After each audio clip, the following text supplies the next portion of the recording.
Amém. Boa noite a todos. Vamos iniciar então o culto em nome do nosso Senhor e Salvador Jesus. Eu convido os irmãos que fechem os seus olhos agora e nós vamos orar, vamos falar com o nosso Deus. A Rebeca, peço que esteja consagrando, entregando ao Senhor esses momentos de adoração. Vamos orar. Senhor Jesus, estamos aqui na sua presença, Senhor, primeiramente para agradecer o teu nome, Senhor. Te agradecer por todas as bênçãos que o Senhor tem nos dado todos os dias, pela proteção, pela saúde. Te agradecemos, Senhor, por podermos estar aqui na tua casa, Senhor, agradecer o teu nome. Aqueles que também estão assistindo de casa, Senhor. Eu te peço, Senhor, que esteja cuidando de cada família, Senhor. Que o Senhor possa estar dando saúde e proteção a todos, Senhor, e que o culto seja um cheiro suave a ti, Senhor. Em nome de Jesus que eu oro, amém. Amém, amém. Nós vamos cantar essa canção, que é uma oração pedindo que o Senhor abra o nosso coração, abra os nossos entendimentos, para que possamos vê-lo, possamos contemplá-lo, que a sua palavra possa entrar em nós e transformar aquilo que precisa ser transformado. Vamos louvar a Deus com essa canção. Quero ver-te, ser minha vida, ó Deus de poder, que eu nunca perca a visão do teu ser. Se noite ou dia, tu és minha luz. Tua presença meus passos conduz.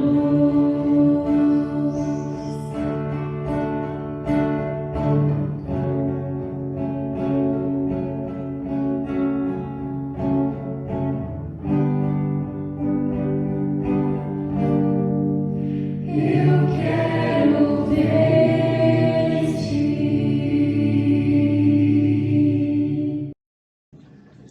Amém.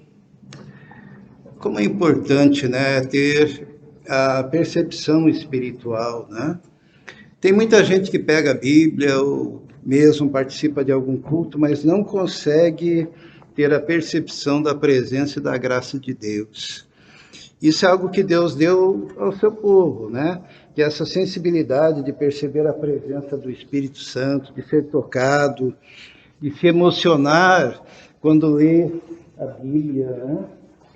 Existem pessoas que olham para a Bíblia e veem um livro comum, mas o povo de Deus tem a revelação do Senhor no seu coração e se emociona e é tocado e é edificado quando estuda a palavra de Deus. Isso é um milagre que nós devemos agradecer ao Senhor. Um dia nós estivemos longe do Senhor. E quem está longe do Senhor não tem essa percepção. Mas quando o Senhor o alcança, aonde quer que ele esteja, e transforma o seu coração, ele começa a perceber o seu Deus e se aproximar do Pai e perceber o amor do Pai sobre a sua vida. Tem uma canção que fala sobre isso, que é a canção do filho pródigo. Nós vamos ouvir agora, né? E como é gostoso sabermos que temos um Deus que nos resgata, que nos pega lá de um lugar distante e nos coloca novamente na sua casa, restaura o nosso coração, a nossa vida, a nossa existência.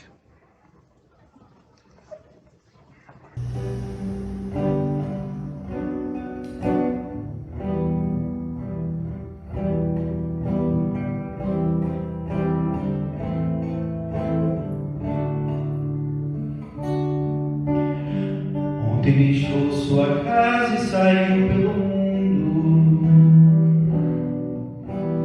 de coração lá no fundo eu não entendi tudo que fiz, o que ele quis, meus braços abertos ficaram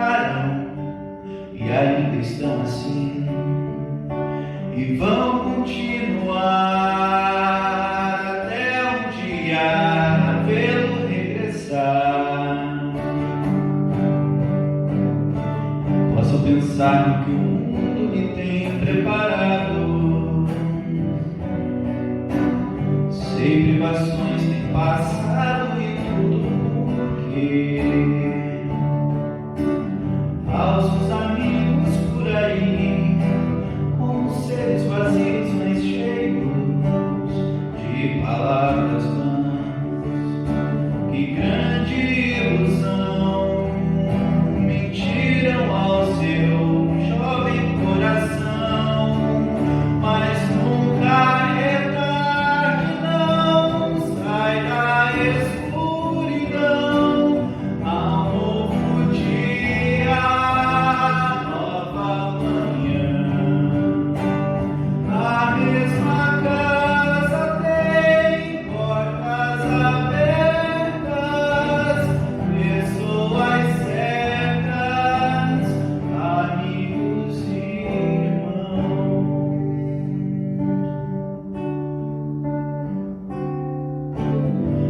Parece sonho, mas nem a distância me engana. O coração de quem ama não pode esquecer seus passos fracos, tropeções, seus olhos rebrilham e choram. Ai, eu sei que errei, mas vim para acertar. Permita-me de novo aqui ficar. Mas só lamento que onde passei via muitos filhos sem teto e carentes de amor. Que o Senhor lhes dê a mão e lhes mostre de novo um caminho para renascer, um novo proceder na mais completa e bela comunhão. Mas nunca é tarde, não sai da escuridão. Há um novo dia, nova manhã. A mesma casa tem portas abertas, pessoas certas, amigos e irmãos. Mas nunca é tarde, não sai da escuridão. Há um novo dia, nova manhã. A mesma casa tem portas abertas, pessoas certas, amigos e irmãos.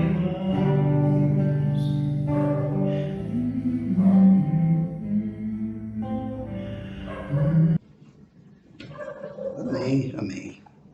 Irmãos, essa canção fala do sentimento daquele que voltou à casa do Pai, mas tinha muita gente que estava distanciada de Deus ou sofrendo, passando por dificuldades. E nós vamos aproveitar esse momento para orarmos por aqueles que sofrem.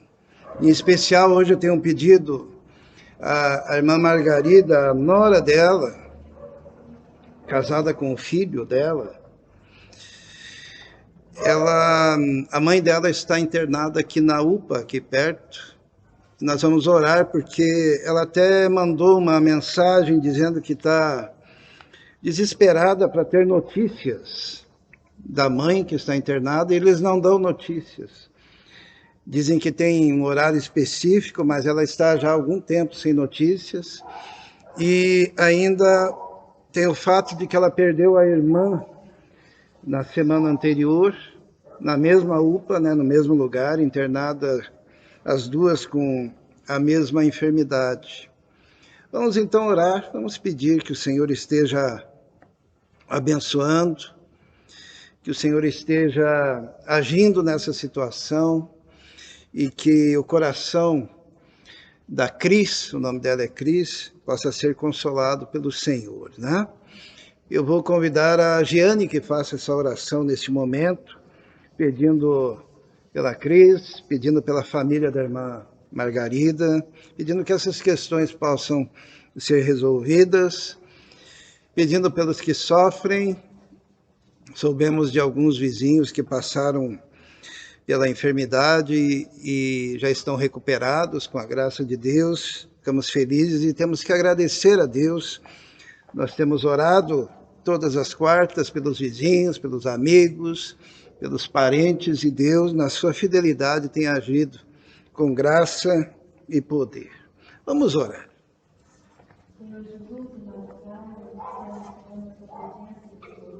Deus, primeiramente a Deus queremos agradecer, Senhor, porque o Senhor é um Deus poderoso em nossas vidas, é um Deus que nos ama tanto, Pai, e tem nos demonstrado, Senhor, cada dia, o quanto o Senhor se importa com cada um de nós. Pai, muito obrigado, Senhor, por o Senhor ter guardado nas nossas vidas. Muito obrigado,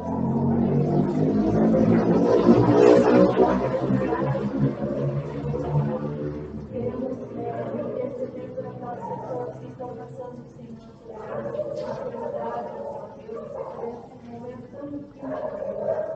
Queremos colocar a mão da Cristo nas tuas mãos, Deus. Que o Senhor, Deus, realize um milagre, Pai, em nome de Jesus, nós colocamos ela nas tuas mãos. Sabemos, ó Deus, que o Senhor é Deus que pode todas as coisas. Todas aquelas pessoas, ó Deus, que nós sabemos que estão passando, Senhor, por essa enfermidade, Deus. Que o Senhor console, que o Senhor conforte, Senhor, aqueles que estão, ó Deus, padecendo, ó Deus. Em nome de Jesus, nós colocamos essas vidas nas tuas mãos. Ó Deus, que o Senhor sabe de todas as coisas, Senhor.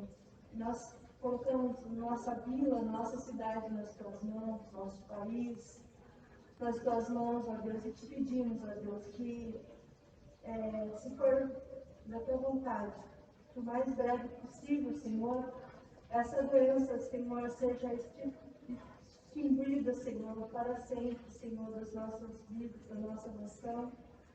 E nós sabemos que o Senhor quer, Senhor, que esse povo, Senhor, se volte para o Senhor, com arrependimento, Deus, que reconheça o Senhor como o único e suficiente Salvador, como o único Deus, ó Deus. Nós pedimos esse milagre, Senhor, na nossa terra, na nossa nação, Senhor Jesus. Te pedimos, ó Deus, porque sabemos, ó Deus, que o Senhor vai sarar a nossa terra, Senhor, se nós clamarmos, ó Deus, e nós estamos clamando, Senhor, por misericórdia. Pedimos, Senhor, a tua misericórdia, Senhor, sobre as nossas vidas. Em nome de Jesus eu oro e te agradeço, porque sei que o Senhor é Deus soberano sobre todas as coisas. Amém. Amém, amém. Vamos cantar mais uma canção. E essa canção fala sobre quando nós chegamos diante do Pai e clamamos a Ele pela sua graça, pela sua misericórdia. Vamos cantar.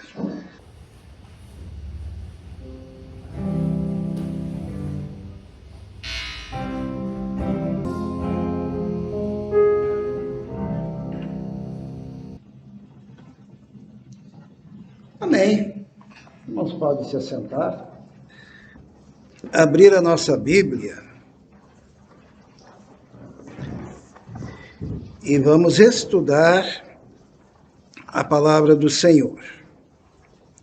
Nós temos trazido uma série de mensagens que tratam de questões importantes para a nossa época em que vivemos. E uma das coisas que tem muito me chamado a atenção, e eu peço que os irmãos estejam atentos, e nós vamos usar diversos textos bíblicos, tanto no telão, vocês podem olhar nas suas Bíblias, é que todas os movimentos que nós temos hoje, que chamamos de seitas, elas não são novidade. Elas já existiram no primeiro século, né? Tudo que a gente vê hoje, que é meio estranho, se a gente for para a Bíblia, nós vamos descobrir que no primeiro século já existia, e que Paulo, principalmente Paulo, já escreveu epístolas, cartas, falando sobre essas questões, né, que estão relacionadas à essência do Evangelho. O que é o Evangelho? O que é a verdade do Evangelho? E a igreja, ela precisa estar atenta a isso. E um dos grupos que havia na igreja primitiva, foi o primeiro grupo praticamente que entrou no meio da igreja que estava nascendo, era um grupo chamado de judaizantes, os judaizantes. E eles existem ainda hoje, mudaram de nome, né? São os mais diversos grupos, não é um grupo X, mas essas ideias muitas vezes se proliferam, mas já estavam lá. E quem eram os judaizantes? Vamos pensar um pouquinho. Então, grupos que surgiram na igreja primitiva, e dentre os mais perniciosos estavam os judaizantes, e Paulo, ele tem uma dura disputa com eles, né? Paulo, ele não concebia a ideia daquele grupo ter entrado na igreja e estaria esse grupo pervertendo a doutrina de Cristo. Então, as epístolas, muitas delas confrontam as suas ideias. Quais eram os problemas dos judaizantes? Eles não conseguiam transpor do judaísmo, que estava sendo relegado, né, deixado para trás, para a igreja nascente. Porque todos nós sabemos que no Antigo Testamento nós tínhamos o judaísmo, né, forte, e que Jesus era judeu, que Jesus nasceu dentro do judaísmo, com todas as suas liturgias, com todo o seu culto. Mas quando Jesus morre na cruz, estabelece a nova aliança, então o judaísmo já é página virada, é do passado. E ali há um período de transição para o que hoje nós chamamos de igreja cristã, ou só de igreja. A gente tem dificuldade de chamar de cristianismo, porque muitos que se colocam debaixo do guarda-chuva do cristianismo nem sempre são cristãos, né? Então, mas vamos falar em termos de evangelho, né? De palavra de Deus, de nova aliança. Então, havia uma dificuldade desse grupo de largar o judaísmo e agora assumir uma nova aliança, que seria a igreja do Senhor, né? Então, esse grupo que vinha do judaísmo, eles queriam conciliar a igreja e o judaísmo. Eles estavam ali no meio termo, eles aceitaram Jesus, mas não queriam largar os preceitos do Velho Testamento. Eles queriam Cristo, sim, mas eles queriam também a lei. Esse era o problema que Paulo enfrentava. Eles queriam uma graça que tivesse que ser paga de alguma forma. Eles não aceitavam a salvação tão somente pela graça. Eles queriam fazer alguma coisa. E aqui entra a questão de que todas as seitas, todas as seitas, e eu gostaria que os irmãos gravassem isso, todas as seitas têm uma característica. E uma dessas características, é que de alguma maneira eles querem pagar pela salvação, seja através de rituais, de leis, de ordens que precisam ser cumpridas. E também todas as seitas têm um cabeça, um profeta, um líder, que estabelece as doutrinas para aquele grupo e que é de alguma maneira reverenciado, direta ou indiretamente. Todas as seitas criam uma editora para publicar a sua própria Bíblia, porque eles querem uma tradução que lhes seja favorável, né? Então eles criam uma editora, pegam uma tradução bíblica, e aquela tradução bíblica eles dizem, essa é a verdadeira tradução bíblica. Não existe tradução bíblica verdadeira, irmãos. Porque, na verdade, se a gente for pensar nos escritos de Moisés, não existe escritos da mão de Moisés. Existem cópias de cópias, de cópias, de cópias, de cópias, né? E daí os estudiosos pegam fragmentos dos mais diferentes lugares, afinal, só o Velho Testamento são quantos? 39 livros, né? E daí os estudos, eles pegam os fragmentos mais antigos, os mais confiáveis, e a tradução é alguma coisa dinâmica, que ainda hoje está em processo. Porque na medida em que a gente estuda, nós conseguimos traduções melhores. Então não existe a tradução. Normalmente quem estabelece uma tradução é porque ele tem algum objetivo em relação a determinado aspecto daquela tradução que vai lhe agradar. Então eles criam essas traduções, essa é a verdadeira. Não existe. Toda a tradução, ela é, de alguma maneira, uma percepção daquele momento a respeito daquilo que foi escrito. Não existe uma tradução que não tenha ali a ingerência de quem está traduzindo de alguma maneira. Por mais fiel que seja, na medida em que ele estuda, que ele pesquisa, que ele busca, ele encontra uma melhor palavra que se adequa àquele contexto. Né? Então toda seita, ela tem um profeta, um líder, que dita normas e pensamentos, tem uma Bíblia que diz, essa é a tal, né, da Bíblia, e toda seita também quer pagar a salvação, de alguma maneira. Você vai ter que fazer alguma coisa, porque a graça tem que ser paga. Então, esses judaizantes que entraram na igreja, eles causavam transtornos na igreja, pregando uma doutrina que anulava o Evangelho. Porque o Evangelho de Jesus, ele tem uma característica, que ele pode ser anulado quando a gente acrescenta algo a ele, ou quando a gente retira algo dele, né?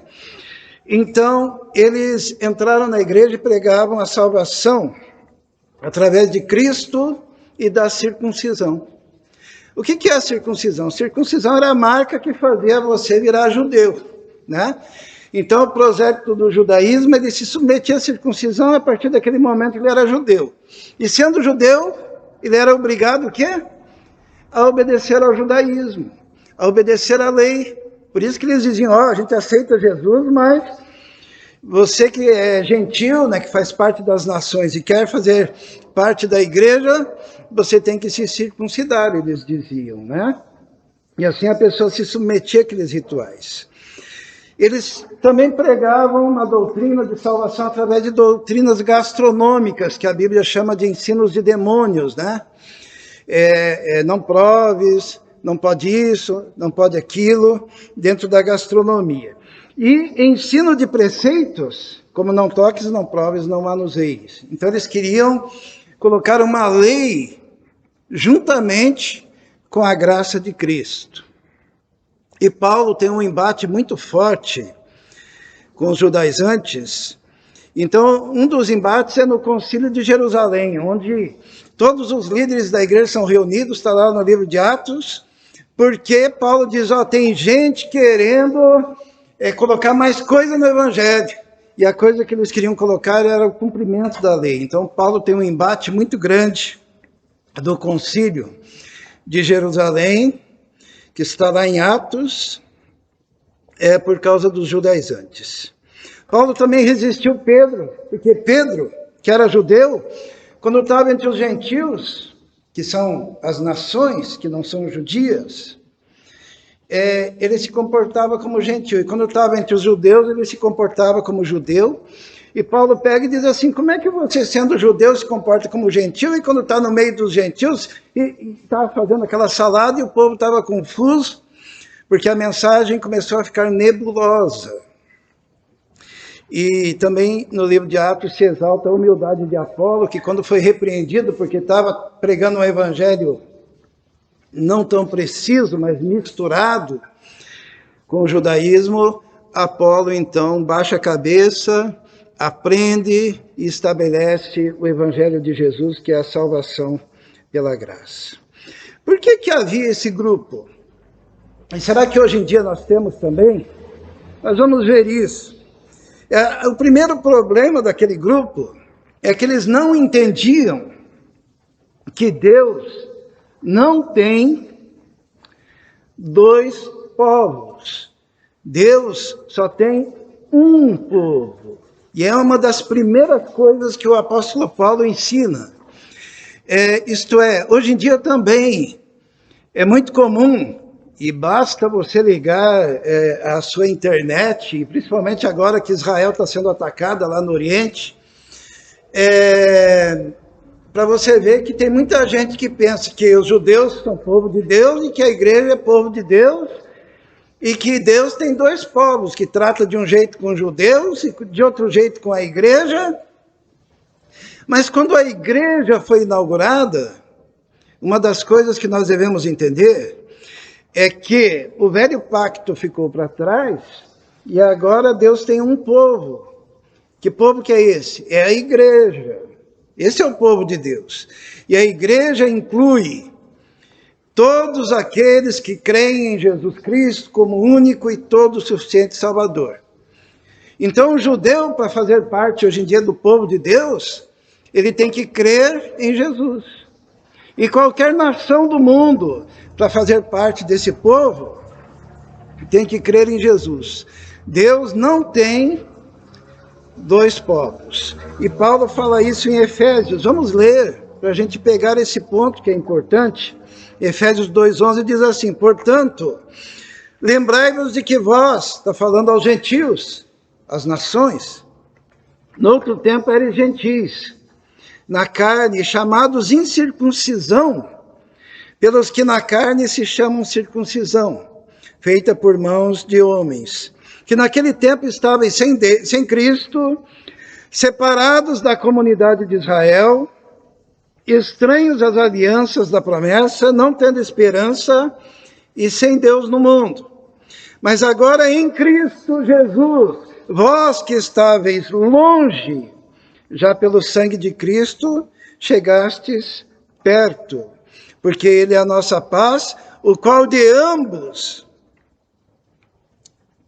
os povos, fez um.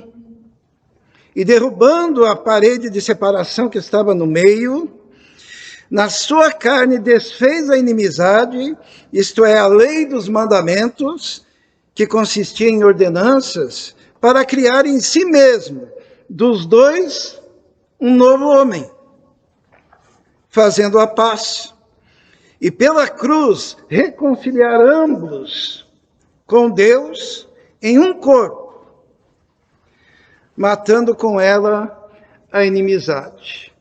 Então, os judaizantes, eles não entendiam que o povo de Israel, que fez parte de toda a história da salvação, agora ele tinha ficado e Deus estabelecia a igreja, que seria o seu povo, que seria agora um povo de caráter espiritual, um povo que não tinha a marca da circuncisão para fazer parte do povo, mas a nova marca era o Espírito Santo morando no coração.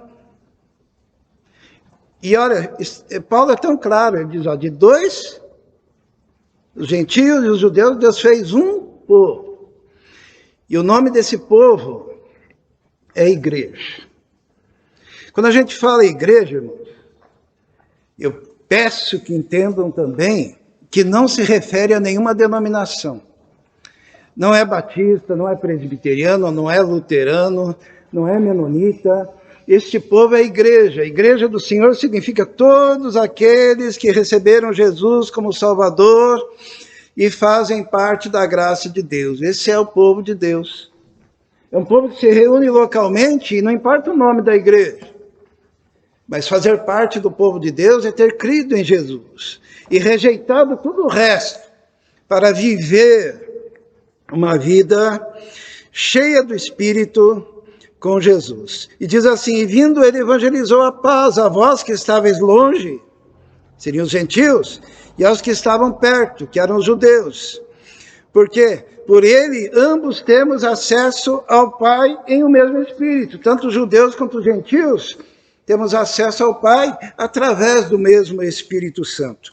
Assim, já não sois estrangeiros nem forasteiros, mas concidadãos dos santos e da família de Deus, edificados sobre o fundamento dos apóstolos e dos profetas, de que Jesus Cristo é a principal pedra de esquina. E daí Paulo continua em Efésios descrevendo o fato de que agora nós somos morada de Deus, morada do Espírito Santo. Então, Deus só tem um povo. E os judaizantes entraram na igreja naquela época, no primeiro século, ainda com a ideia de dois povos, que seriam os israelitas e a igreja. E daí eles tentavam pegar preceitos do judaísmo e juntar com preceitos da igreja, formando uma coisa estranha, que Paulo não aceitava e não admitia, tanto que Paulo teve que promover um concílio em Jerusalém para resolver essas questões, né? Outra coisa que eles não entendiam é que o Israel de Deus é espiritual. E é outra coisa que às vezes as pessoas leem na Bíblia e não conseguem entender. Porque diz assim: e a todos quantos andarem conforme esta regra, está lá em Gálatas, nós vamos ler depois, paz e misericórdia sobre eles e sobre o Israel de Deus. O Israel de Deus ali é a igreja que reúne todos os povos de todas as línguas, tribos e nações, aqueles que creem em Jesus. Também em Romanos diz assim: e assim todo Israel será salvo. Todo Israel será salvo. Como está escrito: de Sião virá o libertador e desviará de Jacó as suas impiedades. Quando diz que todo Israel será salvo, não é que a nação de Israel será salva, mas o Israel espiritual será salvo. Todo aquele que crê em Jesus será salvo. Por isso que Paulo também diz, não que a palavra de Deus haja faltado, porque nem todos os que são de Israel são israelitas. Nem por serem descendência de Abraão, são todos filhos. Mas em Isaque será chamada a tua descendência. Isto é, não são filhos da carne que são filhos de Deus, mas os filhos da promessa são contados como descendência. O que significa? Quem que são os filhos da promessa? É a igreja, somos nós. Quem são os filhos da carne? São a descendência carnal de Abraão. E eles precisam também ser evangelizados e precisam também ter um encontro com Jesus, porque senão serão condenados. Quando diz que todo Israel será salvo, todo Israel espiritual será salvo. E esse Israel espiritual é a igreja de Deus, é a igreja do Senhor, é o povo de Deus, é a família de Deus. Eles não entendiam isso. Estes que não entendiam que Deus só tem um povo e que os filhos de Abraão eram aqueles que criam na promessa, causavam transtornos querendo que os gentios crentes guardassem a lei. Era a marca dos judaizantes. Tem que guardar a lei para ser salvo. E Paulo, então, ele confronta essas ideias de forma muito pesada. E quais foram as respostas que Paulo deu para esse problema? A primeira resposta que Paulo dá é que a necessidade de reconhecer que a incapacidade humana diante da lei é condição essencial para a salvação. É difícil entender isso, né? Isso é, o indivíduo só pode ser salvo quando ele reconhece que é incapaz de obedecer à lei. Se você reconhece que você é incapaz, o que você faz? Você apela para a graça. E a lei ela foi ordenada justamente para isso. Para fazer com que a gente perceba que dependemos totalmente de Jesus. E lá em Gálatas diz assim, ó, todos aqueles que são das obras da lei estão debaixo de maldição. Porque está escrito, maldito todo aquele que não permanecer em todas as coisas que estão escritas no livro da lei para fazê-las. Quem que é maldito? Maldito é aquele que não permanecer em tudo. E alguém consegue cumprir tudo que está na lei? Se você não consegue cumprir tudo que está na lei, você é maldito. É interessante isso. Tiago exemplifica, ele diz assim, ó, porque qualquer que guardar toda a lei e tropeçar em um só ponto, tornou-se culpado de todos. Então você guarda toda a lei e quebra um. Você é culpado de tudo. E não adianta você dividir a lei assim, não. Lei moral, lei cerimonial, lei civil, que tinha no Antigo Testamento. Não, é toda lei. Tanto que Tiago, ele continua, ele diz assim, porque aquele que disse, não cometerás adultério, que está lá nos 10 mandamentos, também disse, não matarás. Se tu, pois, não cometes adultério, mas matares, estás feito transgressor da lei. De qual lei? De toda a lei. E daí ele diz assim, assim falai e assim procedei, como devendo ser julgados pela lei da liberdade. Então, o grupo dos judaizantes, eles não conseguiam viver uma vida de liberdade. Porque a palavra de Deus, ela diz assim que Jesus, ele liberta. Liberta inclusive do jugo da lei. Maldito todo aquele que não cumprir toda a lei. Vamos ver em Deuteronômio também, porque Paulo, quem aqui é estudante, vai se identificar, né? Aqui no versículo 3, do capítulo 3, versículo 10 de Gálatas, Paulo faz uma citação. Lembram que tem citação direta, tem citação indireta, né? Os universitários sabem o que significa isso. Paulo faz uma citação do Velho Testamento. Ele diz assim, todos aqueles, pois, que são das obras da lei, estão debaixo de maldição, porque está escrito, maldito todo aquele que não permanecer em todas as coisas que estão escritas no livro da lei. Isso aqui é uma citação de Deuteronômio. Está aqui, ó, vou ler para os irmãos. Deuteronômio 28:1 diz assim, e será que se ouvirdes a voz do Senhor teu Deus, tendo cuidado de guardar, quanto? O que está escrito ali? Todos os seus mandamentos, que eu hoje te ordeno, o Senhor teu Deus te exaltará sobre todas as nações da terra, e todas essas bênçãos virão sobre ti e te alcançarão, quando ouvires a voz do Senhor. Bendito serás na cidade, bendito será no campo. E daí tem uma lista de bênçãos para aquele que consegue o quê? Guardar toda a lei. É o que Paulo diz lá em Gálatas.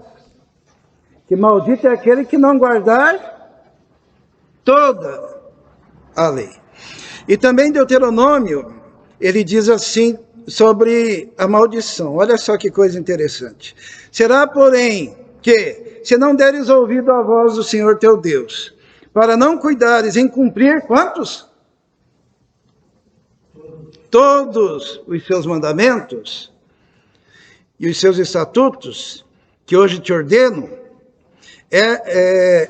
então virão sobre ti todas essas maldições e te alcançarão. Maldito será tu na cidade, no campo, e tem uma lista também. Então a questão é a seguinte, ou você cumpre tudo, ou você se apega à graça de Jesus. Porque a Bíblia diz que Jesus não veio abrogar A lei, mas veio para cumprir. E ele cumpriu no nosso lugar. Porque ele é nosso substituto. Porque o homem não tem a capacidade de cumprir. Por isso que Paulo, lá em Gálatas, continuando, ele diz assim: e é evidente que pela lei ninguém será justificado diante de Deus, porque o justo viverá da fé. Paulo diz: é evidente. Esses judaizantes entraram aqui na igreja da Galácia, está querendo fazer o povo se circuncidar, está querendo que o povo cumpra a lei, está querendo que o povo eleja alguns elementos da lei. Paulo diz: olha, se você quer cumprir a lei, tem que ser toda. E se você cair, não caiu em todos. E não importa se é qual lei que seja, tanto que Tiago ele usa até 2 dos 10 mandamentos lá para dizer, inclusive os 10 mandamentos. Se elege um, tem que cumprir tudo. Tá? Tudo. Não dá para escolher. E se você não cumprir tudo, você é maldito. E é por isso que Jesus ele veio, para quê? Para se fazer maldição em nosso lugar, ele é nosso substituto. A Bíblia diz que Cristo se fez maldição em nosso lugar, né? Diz assim, ora, a lei não é da fé, mas o homem que fizer estas coisas, por elas viverá. Cristo nos resgatou da maldição da lei, fazendo-se maldição por nós, porque está escrito: maldito todo aquele que for pendurado no madeiro. Quando Jesus se coloca no madeiro, na cruz, ele se faz maldito em nosso lugar, para nos livrar da maldição do quê? Da lei.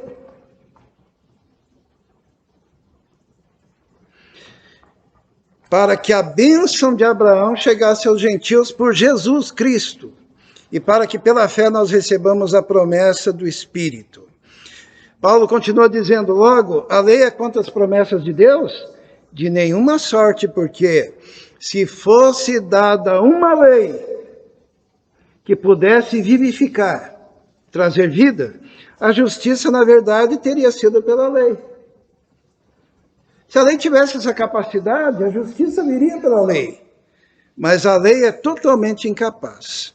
E a lei serviu para isso aqui, Mas a Escritura encerrou tudo debaixo do pecado, para que a promessa pela fé em Jesus Cristo fosse dada aos crentes. A lei, ela veio para quê? Para dizer, você não consegue cumprir a lei. Você é pecador. Não adianta você eleger um preceito da lei e quebrar o resto. Não adianta, porque se você quebrar um preceito, você é maldito. Então, se humilhe e reconheça que você depende totalmente da graça do nosso Senhor e Salvador Jesus Cristo. Você depende de Jesus, porque tudo aquilo que você não tem capacidade para fazer, Jesus fez. Inclusive, ele se fez maldição no teu lugar, porque você era maldito, porque você não consegue cumprir nenhum preceito da lei. Paulo, em Romanos, ele diz assim, ora, nós sabemos que tudo que a lei diz, para os que estão debaixo da lei o diz, para que toda a boca esteja fechada e todo mundo seja condenável diante de Deus. Era estranho para os judaizantes naquela época entender que a lei tinha sido colocada para fazer ele calar a boca. A lei existia para que ele se tornasse condenável. A lei existia para ele reconhecer que ele era pecador. Isso tem uma coisa básica no Evangelho que nós pregamos, é que o indivíduo, para ser salvo, ele tem que reconhecer que é pecador, para depender totalmente da graça do nosso Senhor e Salvador Jesus Cristo. Paulo ele continua dizendo, por isso nenhuma carne será justificada diante dele pelas obras da lei, porque pela lei vem o conhecimento do pecado. A lei veio para você entender que você é pecador. A lei veio para entender que você tem que calar a boca diante de Deus e reconhecer: ai de mim, sou pecador. A lei veio para mostrar que você é humano, é fraco, é frágil, é dependente e tem que clamar pela graça. Para isso que serve a lei. E a Bíblia diz: mas agora se manifestou sem a lei a justiça de Deus, tendo o testemunho da lei e dos profetas. Isto é, a justiça de Deus pela fé em Jesus Cristo, para todos e sobre todos os que creem, porque não há diferença, porque todos pecaram e destituídos estão da glória de Deus, sendo justificados gratuitamente pela redenção que há em Cristo Jesus. Isto é, a lei, ela veio para mostrar como você é pecador. E Jesus veio para estender a mão e, pela graça, mediante a fé, te salvar e perdoar os seus pecados. Porque as Escrituras encerraram todos debaixo do pecado, para que a graça de Deus se manifestasse. Mas Paulo, na sua batalha contra os judaizantes que entraram na igreja, em especial na igreja da Galácia, né? Porque a epístola aos Gálatas inteira é para combater os judaizantes, ele ainda coloca que, como segunda resposta, que reconhecer que cumprir a lei é equivalente a cair da graça. Isto é, se você, a Marilda, por exemplo, ela de repente pensa assim: ah, não, eu vou pegar lá um preceito qualquer da lei para cumprir. Fazer isso, sabe o que é? É cair da graça. É voltar para o estado anterior de condenação eterna. Por quê? Porque você rejeitou Jesus, que salva pela graça. E Paulo diz isso, Paulo diz assim: estai, pois, firmes na liberdade, e essa liberdade é a liberdade da lei. Estai, pois, firmes na liberdade com que Cristo nos libertou, e não torneis a colocar-vos debaixo do jugo de servidão. Seria cumprir a lei. Eis que eu, Paulo, vos digo, que se vos deixar de circuncidar, que seria, os judaizantes diziam que para ser salvo precisava se tornar judeu, né? E guardar a lei. E para se tornar judeu, o caminho era a circuncisão. Então ele diz, eis que eu, Paulo, vos digo que se vos deixar de circuncidar, Cristo de nada vos aproveitará. E de novo protesto a todo homem que se deixa circuncidar, que está obrigado a guardar toda a lei. Se você se submete, você tem que guardar toda a lei. E Paulo continua dizendo assim, separados estai de Cristo vós os que vos justificais pela lei, da graça tendes caído. Então, se alguém quer se justificar pela lei, caiu da graça. Paulo, então, ele diz assim, olha, tanto que quando Paulo chega na Galácia, ele diz, estou de boca aberta em relação a vocês, porque Cristo foi apresentado como crucificado diante de vocês, e eu quero saber se aquele que vos dá o Espírito Santo, aquele que faz maravilhas entre vós, o faz de qual maneira? Pela pregação da fé ou pelas obras da lei? Pela pregação da fé. Como que vocês estão retrocedendo? E agora vocês estão abandonando a graça de Deus? Separados estais de Cristo, vós que vos justificais pela lei, da graça tendes caído. Porque nós, pelo Espírito da fé, aguardamos a esperança da justiça. Porque em Jesus Cristo, nem a circuncisão, nem a incircuncisão tem valor algum, mas sim a fé que opera pelo amor. E Paulo pergunta para a igreja da Galácia, diz assim, corrieis bem, vocês estavam indo bem, quem vos impediu? para que não obedeçais à verdade. Essa persuasão não vem daquele que vos chamou. Um pouco de fermento leveda a massa toda. Isto é, os judaizantes entrando com a sua doutrina, estavam pervertendo a massa toda das igrejas da Galácia. E Paulo diz assim: confio de vós no Senhor que nenhuma outra coisa sentireis. Mas aquele que vos inquieta, seja ele quem for, sofrerá condenação. Quem estava pregando aquilo. E Paulo vai além, ele diz assim: eu, porém, irmãos, se prego ainda a circuncisão, porque sou, pois, perseguido, logo o escândalo da cruz é aniquilado. Qualquer pessoa que pregue a lei, aniquila o escândalo da cruz. Qual que é o escândalo da cruz? O escândalo da cruz é que Jesus morreu como nosso substituto e que o homem não pode fazer nada para ser salvo a não ser crer em Jesus e entregar sua vida a ele. E Paulo é até pesado aqui, olha o que ele diz: eu quereria que fossem cortados aqueles que vos andam inquietando. Paulo diz, já que querem se circuncidar, que cortem de uma vez. Porque estão inquietando a igreja do Senhor. Porque vós, irmãos, fostes chamados à liberdade. Não é para ser escravo da lei. Não useis então da liberdade para dar ocasião à carne, mas servi-vos uns aos outros pelo amor.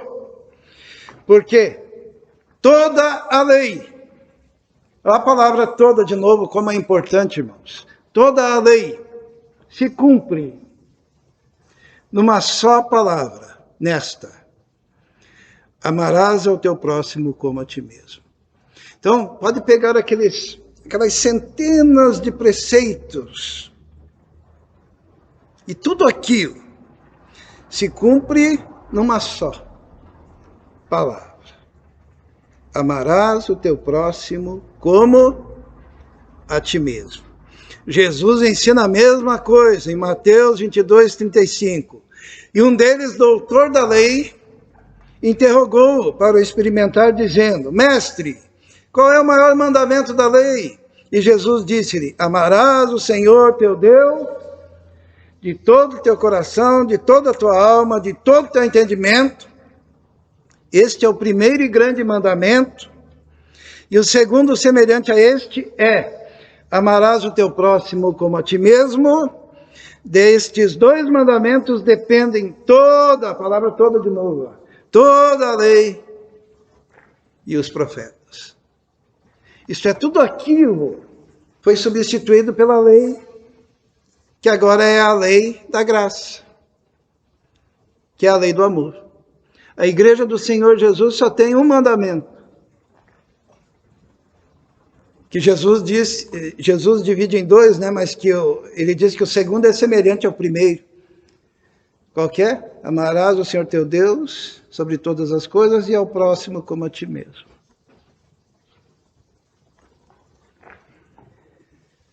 Tiago ensina a mesma coisa. Tiago diz assim: todavia, se cumprirdes, conforme a Escritura, a lei real, amarás a teu próximo como a ti mesmo, bem fazeis. A lei real, qual que é? Amarás o teu próximo como a ti mesmo. Finalmente, irmãos, Paulo ele usa de duas figuras, duas analogias, para ensinar à igreja da Galácia que ela não deveria se submeter aos judaizantes. Primeiro, ele usa a analogia do pedagogo. A palavra pedagogo, ela é traduzida nas nossas versões como aio, sabe? Ou ama seca. Diz assim, ó: digo, pois, que todo o tempo que o herdeiro é menino, em nada difere do servo, ainda que seja senhor de tudo. Diz assim, ó: quando é menino, é igual ao servo, está brincando lá com o servo é escravo. Nada difere. Mas está debaixo de tutores e guardadores até o tempo determinado pelo Pai. Assim também nós, quando éramos meninos, estávamos reduzidos à servidão debaixo dos primeiros rudimentos do mundo. Então Paulo está dizendo, olha, antes da igreja nós éramos como meninos, e daí tínhamos tutores e guardadores. A gente tinha que obedecer aquelas leis. Daí ele diz assim: mas vindo a plenitude dos tempos, Deus enviou seu Filho, nascido de mulher, nascido sob a lei, para remir os que estavam debaixo da lei, a fim de recebermos a adoção de filhos. Na plenitude dos tempos, Deus manda Jesus e nos liberta da lei. Nós estávamos sendo conduzidos como crianças são conduzidas pelos seus pedagogos, pelos seus aios, pelas suas amas secas, era a lei. Mas vindo à plenitude dos tempos, nós fomos emancipados. Assim que já não és mais servo, mas filho. E se és filho, és também herdeiro de Deus por Cristo. Mas, quando não conhecieis a Deus, servíeis aos que por natureza não são deuses. Mas agora, conhecendo a Deus, e antes, sendo conhecidos por Deus, Paulo pergunta: como tornais outra vez a esses rudimentos fracos e pobres, aos quais de novo quereis servir? Paulo diz: quando vocês eram crianças, vocês eram como escravos e tinham um pedagogo que pegava pela mão, que era a lei. Mas agora que vocês já são adultos, que o Senhor Jesus já veio, já libertou, por que vocês estão querendo voltar de novo àquilo? Como tornais outra vez esses rudimentos, que ele chama de fracos e pobres, aos quais de novo quereis servir? Guardai dias e meses e tempos e anos. São os rudimentos fracos e pobres. É a ama seca, é o aio, é o pedagogo. Receio de vós que não haja trabalhado em vão para convosco. E finalmente, ele usa a analogia de Sara e Agar. A gente pregou sobre Sara e Agar, né? Sara era a escrava, ou melhor, Sara era a senhora, né? E Agar era a escrava. E Paulo daí faz uma analogia. De onde nós estamos? Nós estamos com Sara, que teve o filho da promessa, ou nós estamos com Agar, que era escrava? Ele pega e diz assim: meus filhinhos, por quem de novo sinto as dores de parto, até que Cristo seja formado em vós. Paulo está dizendo, é como se eu estivesse gerando vocês de novo. Porque os judaizantes entraram na igreja e perverteram tudo. E agora eu estou tentando gerar vocês de novo. E ele diz assim: eu bem quiser agora estar presente convosco e mudar a minha voz, porque estou perplexo a vosso respeito. Dizei-me, os que quereis estar debaixo da lei, não ouvis vós a lei? E ele faz essa analogia. Porque está escrito, Abraão teve 2 filhos. Lembram disso? Um da escrava e outro da livre. Todavia, o que era da escrava nasceu segundo a carne. Mas o que era da livre, Israel não, Isaque, por promessa. Ismael, segundo a carne, Isaque, por promessa. O que se entende por alegoria? Quem gosta de alegoria, temos aqui uma alegoria que é bíblica de fato. Porque estas são 2 alianças. Uma do Monte Sinai, lá onde Moisés subiu, lembra? Pegou a lei. Uma é do Monte Sinai, gerando filhos para a servidão, para a escravidão, que é Agar. Ora, esta Agar é o Sinai, o monte da Arábia, que corresponde a Jerusalém, que agora existe, pois é escrava com os seus filhos. Mas a Jerusalém que é de cima, a qual é mãe de todos nós, que é mãe da igreja. Mas a Jerusalém que é de cima é livre, a qual é mãe de todos nós. Ela é livre. Porque está escrito, alegra-te estéril, porque não dás a luz, esforça-te e clama, tu que não estás de parto, porque os filhos da solitária são mais do que as que têm marido. A solitária seria Sara, e Agar seria a outra que gera filhos para a escravidão. Mas nós, diz Paulo, somos filhos da promessa como Isaac. Nós não fomos gerados no Monte Sinai. Nós somos filhos da promessa. Nós somos da estirpe da linhagem de Isaac. Diz assim, mas como então aquele que era gerado segundo a carne perseguia o que era segundo o Espírito, assim é também agora. Mas que diz a Escritura? Lança fora a escrava e seu filho, porque de modo algum o filho da escrava herdará com o filho da livre. De maneira que, irmãos, somos filhos, não da escrava, mas da livre. Então Paulo, ele faz todo esse esforço retórico para dizer algo que a gente pode dizer em uma frase. A salvação é pela graça. Quando a gente fala que a salvação é pela graça, tem muita gente que diz, mas a graça é cara. E realmente a graça é cara, mas já foi pago o preço.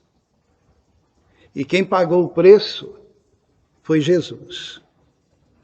E no dia que você quiser pagar o preço, você caiu em maldição.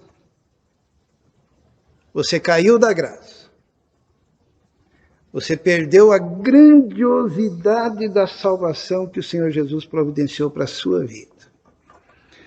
Existem pessoas que ficam preocupadas quando a gente prega a salvação pela graça, que o povo vai sair pecando. Oba, vou pecar.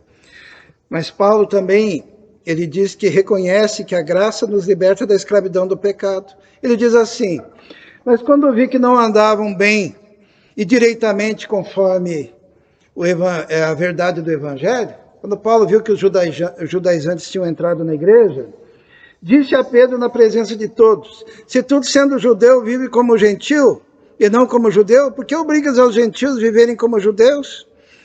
Nós somos judeus por natureza e não pecadores dentre os gentios, sabendo que o homem não é justificado pelas obras da lei, mas pela fé em Jesus Cristo.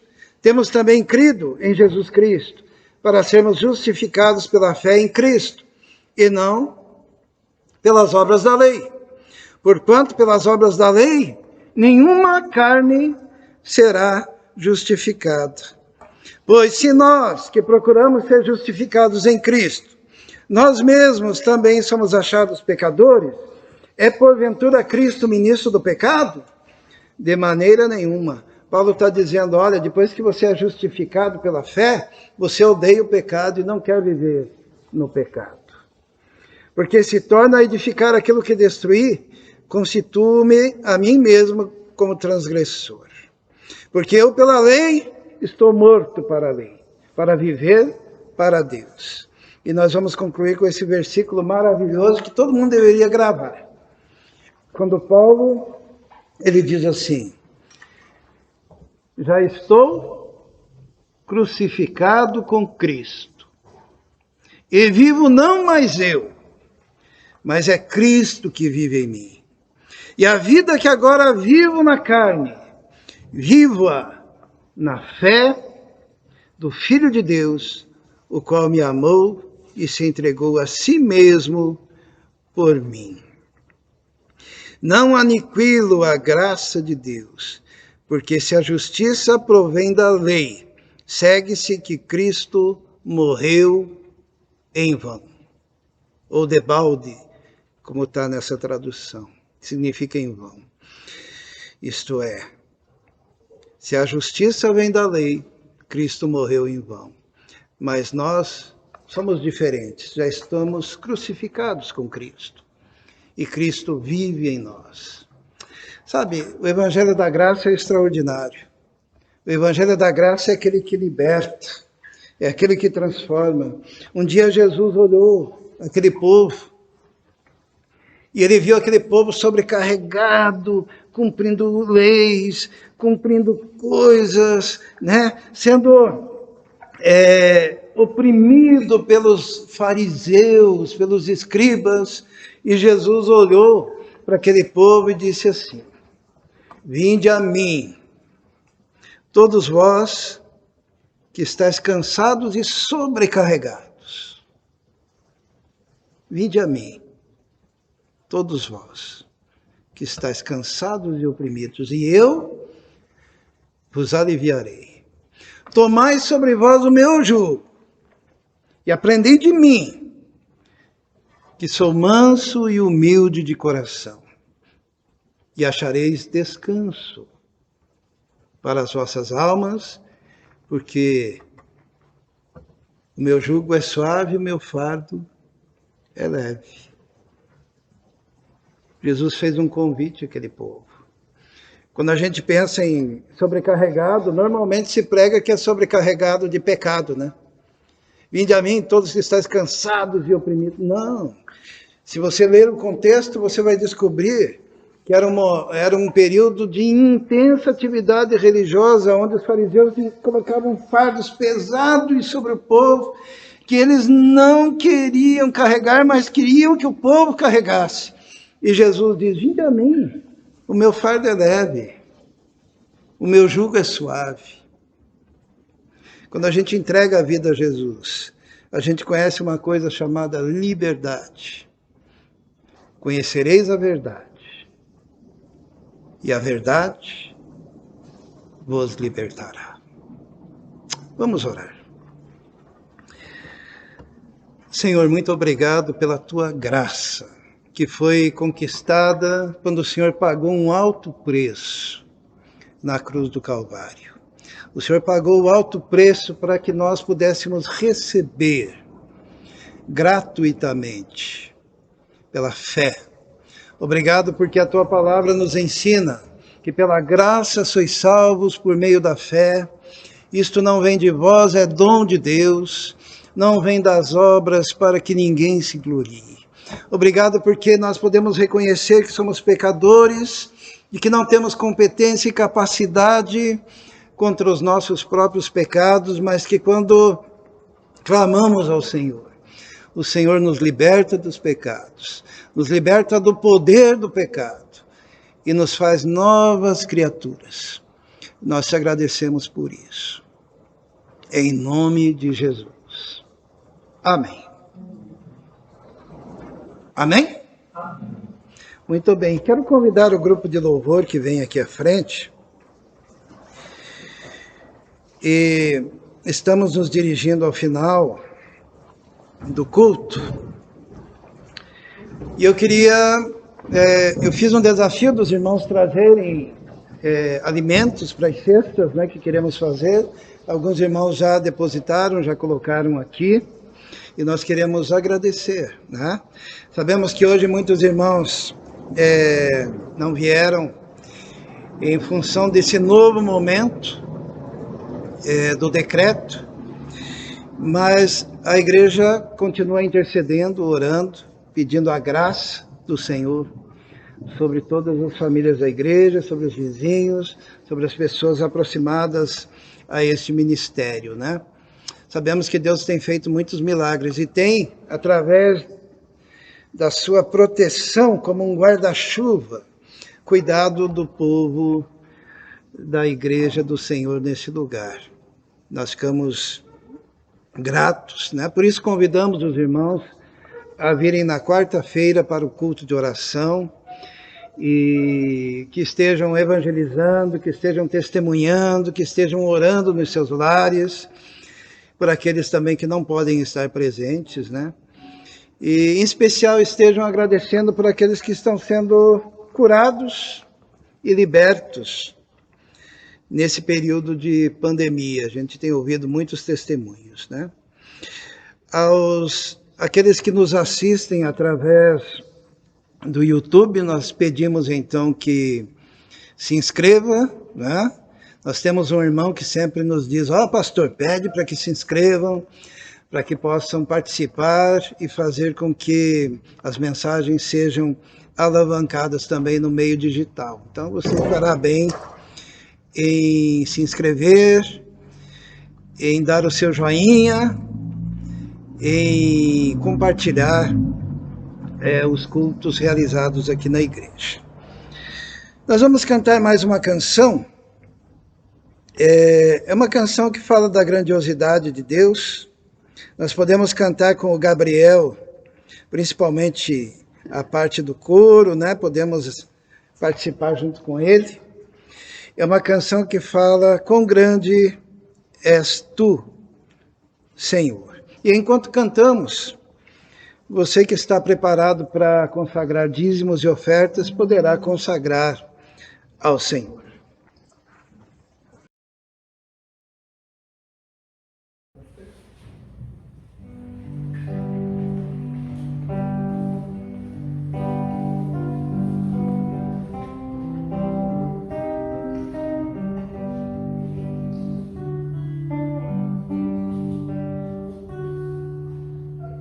Senhor meu Deus, quando eu maravilhado fico a pensar nas obras de tuas mãos, o céu azul de estrelas pontilhado, o seu poder mostrando a criação.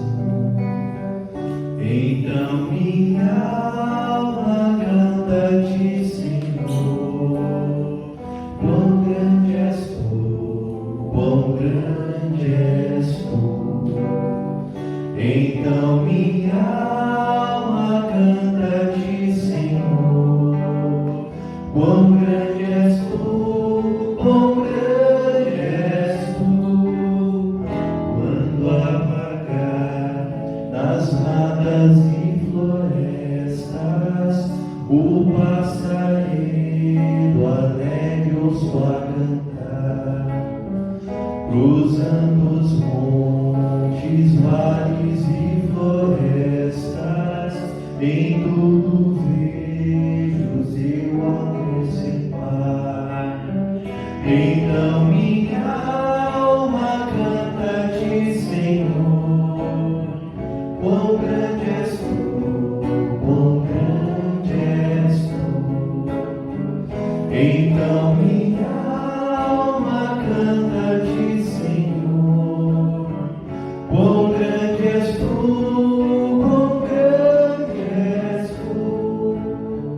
Quando eu medito em teu amor tão grande, teu filho dando ao mundo pra salvar, na cruz verteu o seu precioso sangue, minha alma pôde assim purificar. Então minha alma canta-te, Senhor, quão grande és tu, quão grande és tu. Então minha alma canta-te, Senhor, quão grande és tu, quão grande és tu. E quando enfim Jesus vier em glória e ao nascer mestre então me transportar, adorarei, prostrado e para sempre. Quão grande és tu, meu Deus, em te cantar. Então minha alma canta-te, Senhor, quão grande és tu, quão grande és tu. Então minha alma canta-te, Senhor, quão grande és tu, quão grande és tu.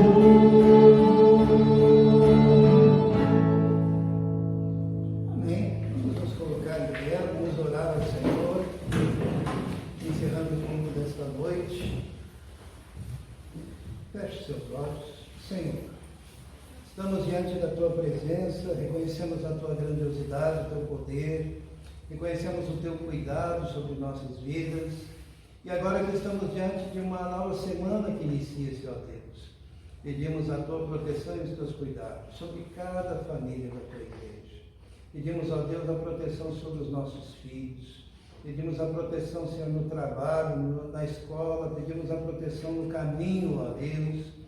A Tua palavra nos fala que os Teus anjos são enviados para agir, para operar em favor daqueles que vão herdar a salvação. Nós pedimos então que os Teus exércitos estejam agindo, ó Deus. Nós reconhecemos que o Senhor tem o controle, o domínio de todas as coisas, por isso colocamos os nossos lares, cada família da igreja, colocamos os nossos parentes, os nossos amigos, aqueles que ainda não o conhecem, Senhor, como único e todo suficiente Salvador. Que o Teu Espírito Santo também esteja operando, convencendo do pecado, da justiça, do juízo, e usando cada um de nós como instrumentos, ó Deus, da Tua palavra.